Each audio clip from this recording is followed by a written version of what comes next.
Jérémie, chapitre 20.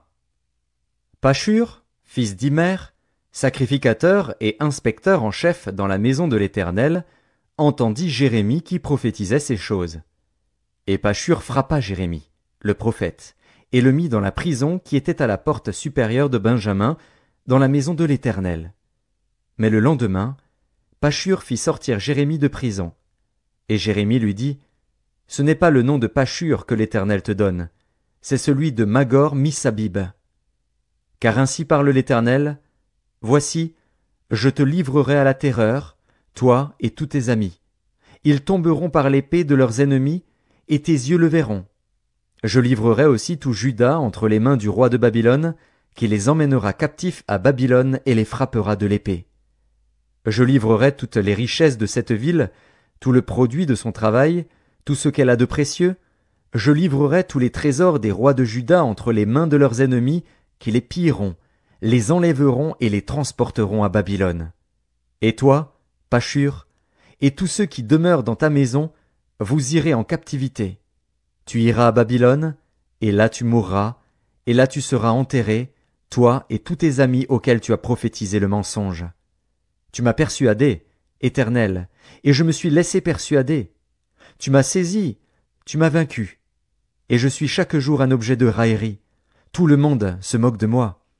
Car toutes les fois que je parle, il faut que je crie à la violence et à l'oppression. Et la parole de l'Éternel est pour moi un sujet d'opprobre et de risée chaque jour. Si je dis, je ne ferai plus mention de lui, je ne parlerai plus en son nom, il y a dans mon cœur comme un feu dévorant qui est renfermé dans mes os. Je m'efforce de le contenir, et je ne le puis. Car j'apprends les mauvais propos de plusieurs, l'épouvante qui règne alentour. Accusez-le, et nous l'accuserons. Tous ceux qui étaient en paix avec moi observent si je chancelle. Peut-être se laissera-t-il surprendre, et nous serons maîtres de lui, nous tirerons vengeance de lui. Mais l'Éternel est avec moi comme un héros puissant. C'est pourquoi mes persécuteurs chancellent et n'auront pas le dessus. Ils seront remplis de confusion pour n'avoir pas réussi. Ce sera une honte éternelle qui ne s'oubliera pas. L'Éternel des armées éprouve le juste. Il pénètre les reins et les cœurs. Je verrai ta vengeance s'exercer contre eux, car c'est à toi que je confie ma cause. Chantez à l'Éternel, louez l'Éternel, car il délivre l'âme du malheureux de la main des méchants. Maudit soit le jour où je suis né, que le jour où ma mère m'a enfanté ne soit pas béni. Maudit soit l'homme qui porta cette nouvelle à mon père.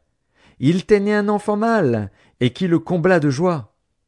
Que cet homme soit comme les villes que l'Éternel a détruites sans miséricorde, qu'il entende des gémissements le matin et des cris de guerre à midi.